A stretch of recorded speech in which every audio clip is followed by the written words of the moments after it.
John Brickner, Steve Austin, emerges from prison after serving 4.5 years for manslaughter. He once killed a man with his bare hands in a brawl, and the guilt of that act weighs heavily on him. Stepping into a cold Seattle morning as a free man, John is determined to live quietly and atone for the life he took. Waiting for him outside the gates is Veronica Reynolds, Linda Boyd, the widow of the man John killed. In a tense meeting, Veronica reveals her 8-year-old daughter, Sarah, is critically ill and needs a heart transplant that costs $250,000, far beyond what insurance will cover. In a twist, it was Veronica's desperate appeal that helped secure John's parole, not out of forgiveness, but so he could repay the debt he owes. She expects John to earn the money to save Sarah's life as restitution for the husband she lost. Humbled and remorseful, John accepts this mission. His path to redemption will be giving the Reynolds family a life in exchange for the one he took. John tries to rebuild his life by honest means. He finds a day labor job at a construction site and keeps to himself, determined to avoid any trouble. But even as he works hard hauling concrete, his ex-convict status draws scorn. His supervisor, Sullivan, treats John with open disdain, looking for any excuse to get rid of him. John swallows his pride and endures the insults, focused on doing the right thing. In the evenings, he rents a cheap room and unwinds at a local bar, always careful to mind his own business. One night at the bar, trouble finds him. Two aggressive drunks harass a young barmaid named Frankie Laura Vandervoort. John intervenes instinctively, using his size and fighting skills to subdue the men without seriously hurting them. Don't you know what to tell me? Don't let the door hit you where the good Lord split you. The quick, controlled takedown protects Frankie and impresses the bar's onlookers. Among those watching is Reno Paul Saint, Walton Goggins, Frankie's boyfriend and a slick underground fight promoter. Seeing John's prowess, Reno offers him a chance to make big money in illegal street fights. John refuses at first. He's vowed to leave violence behind, and the memory of the man he killed is still too fresh. He insists he'll find another way to help Sarah. Fate has other plans. The next day at work, Sullivan fires John on the spot solely because of his criminal past. What is the holdup? I've been working the saw like you told me to. As the boss yells, he suddenly collapses from a heart attack. Despite their animosity, John immediately performs CPR, cracking Sullivan's ribs but saving his life. Yet, even this heroic act earns John no reprieve. Sullivan remains ungrateful, and John is left unemployed once more. Out of options and with Sarah's need growing dire, John finds Reno that night and agrees to enter the underground fighting circuit. If violence is the only currency he has, he will use it, not for pride or anger, but to save an innocent life. Come on, I'll show you.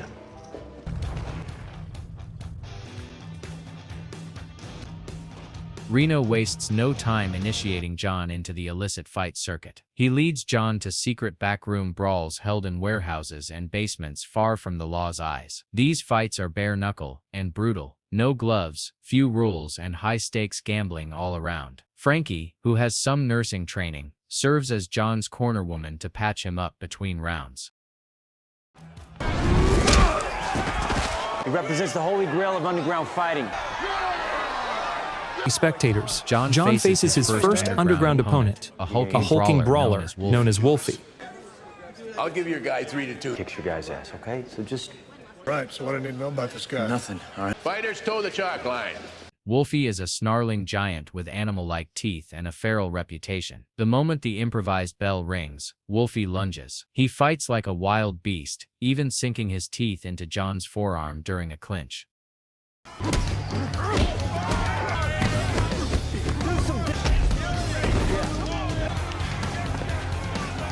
John grits through the pain and refuses to go down. Fueled by resolve, he trades blows fiercely and then seizes an opening, a massive right hook that knocks one of Wolfie's fang-like teeth clean out. John follows up with a crushing punch to the chest that drops Wolfie to the concrete floor, defeated. The crowd erupts in cheers and jeers as John wins his first fight. Reno is ecstatic, hyping John as his new star. Slapping John's shoulder, he jokingly dubs that finishing punch the damage, trying to coin a signature move. John barely nods at the nickname. He's too focused on the cash prize being handed over. It's only a few thousand, a long way from $250,000, but it's a start.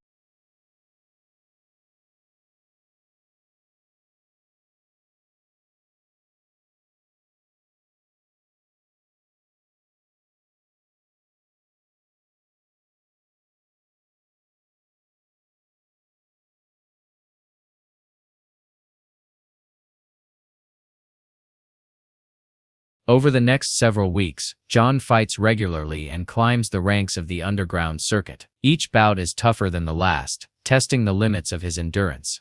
Between fights, Frankie cleans and stitches John's wounds, her gentle care a stark contrast to the violence. In those moments, a quiet friendship grows. John even confides in Frankie about Sarah, the little girl he's fighting for. Frankie admires his resolve to do something good with his brutal skills, though John senses she carries heavy emotional scars of her own. Reno keeps securing bigger matches to capitalize on John's rising notoriety. The underground crowds love seeing an underdog ex-convict plow through opponents, and gamblers are betting more on John with each win. Reno informs John of an upcoming fight against a seasoned behemoth named Yayo, a heavyweight brawler feared for his strength. Privately, Reno mentions that Yayo has a weak jaw, advising John to hang in there and look for a shot at the chin. If he walks into one, The fight against Yayo takes place in a sweltering basement arena crammed with spectators.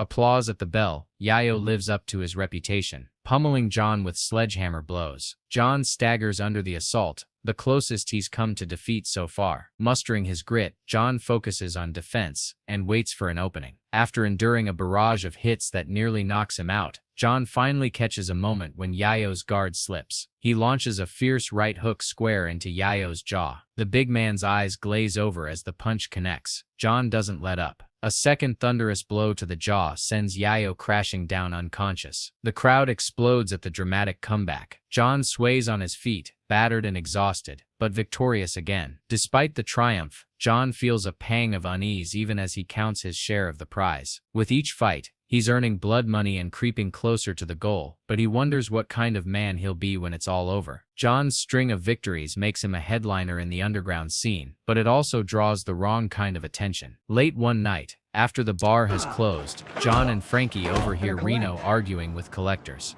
what? You don't have a pot to piss. I'm gonna need more time than that. Come on, I'm gonna need more time than that. Hiding just out of view, they overhear that Reno owes $150,000 to a loan shark, the very syndicate that bankrolls these illegal fights. The collectors warn that if Reno doesn't pay up in a week, Frankie will suffer for it. Soon after, Reno gets an offer from Nestor Quinones, a powerful fight organizer and the father of Yayo, the fighter John defeated. Nestor proposes a high-stakes grudge match. John will fight Nestor's younger son, Haim, in a special event. The purse for winning would be enormous, enough to clear the $150,000 debt and significantly boost the fund for Sarah's transplant. It's a tempting do-or-die chance. John agrees, seeing no other way to save his friends and reach his goal in time. Reno, desperate, glosses over one critical detail. As they prepare, the fight will have no rules and no mercy. In truth, Nestor expects this to be a fight to the death. The night of the grudge match arrives with a chill in the air. The bout is held at an abandoned construction site under harsh floodlights, adding to the sense of danger. Haim steps into the improvised ring, leaner than his brother, but with a crazed look in his eyes. The bloodthirsty crowd presses in, sensing they're about to witness carnage. Just before the fight begins, Reno finally tells John the awful truth, no holds barred, to the end. John's jaw tightens, but he nods grimly. Backing out isn't an option now. When the signal to start is given, Haim charges like a man possessed. The fight is vicious and chaotic. Both men use anything they can grab. Pipes, wooden planks, and rubble become weapons in their hands.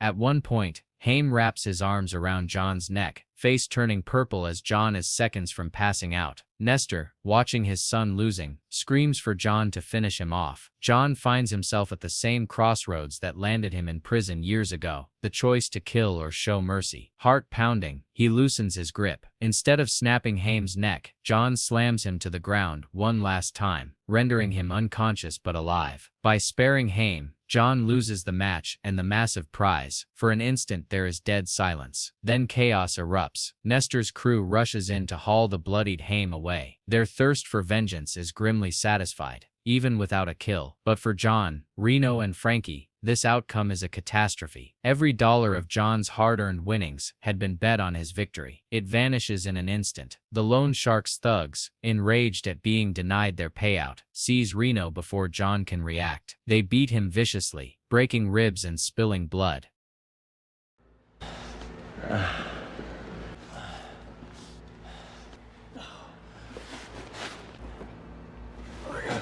John has lost the fight, the money, and nearly his hope. Frankie sobs, cradling Reno's head. In John's eyes, this is the darkest moment. He's failed to save his friends from harm, and fears he's lost any chance to save Sarah. In the painful hours after the failed grudge match, John helps Frankie tend to Reno's injuries in a cramped back room. As Reno lies battered but alive, Frankie decides John deserves to know why Reno risked everything. She quietly shares her past. Years ago, she was ensnared in an abusive arrangement with a wealthy sadist, Mr. Veltz, who effectively owned her. He hurt her in unspeakable ways, and in her despair, she even attempted suicide. Reno, though a hustler by reputation, could not stand by. He borrowed an enormous sum from Veltz to buy out Frankie's contract and free her, literally purchasing her life and safety. Reno took a savage beating from Veltz's enforcers as part of the deal, and the $150,000 debt was the price of Frankie's freedom. John listens, stunned. He now understands that Reno's shady dealings were born from an act of selfless heroism. Frankie's life, and her chance to start over, came directly from Reno's sacrifice. Moved by this revelation, John's respect for Reno and Frankie deepens. The three of them are bound by loyalty and hardship now, more than just partners in crime.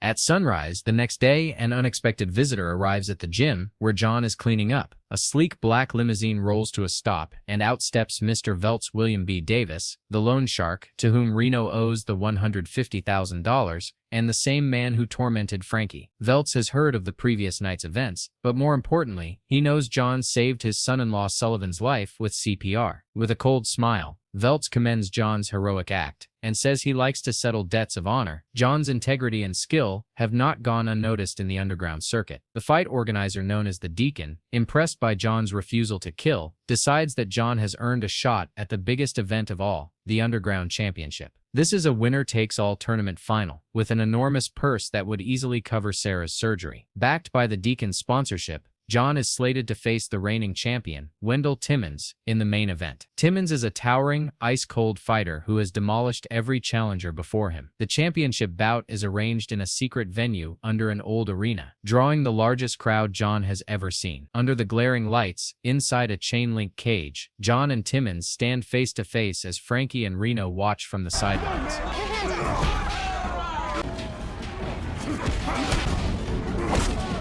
The fight begins, and Timmons immediately lives up to his fearsome reputation. He comes out swinging with brutal speed and strength, driving John backward. Timmons slams John into the steel cage and delivers crushing blows that reopen John's barely healed wounds. John's vision blurs. He feels himself fading as the champion pummels him without mercy. For a moment, it seems like John might go down, but summoning everything he has left, John rises. He endures Timmons' onslaught, then counters with the move Reno once named, the damage.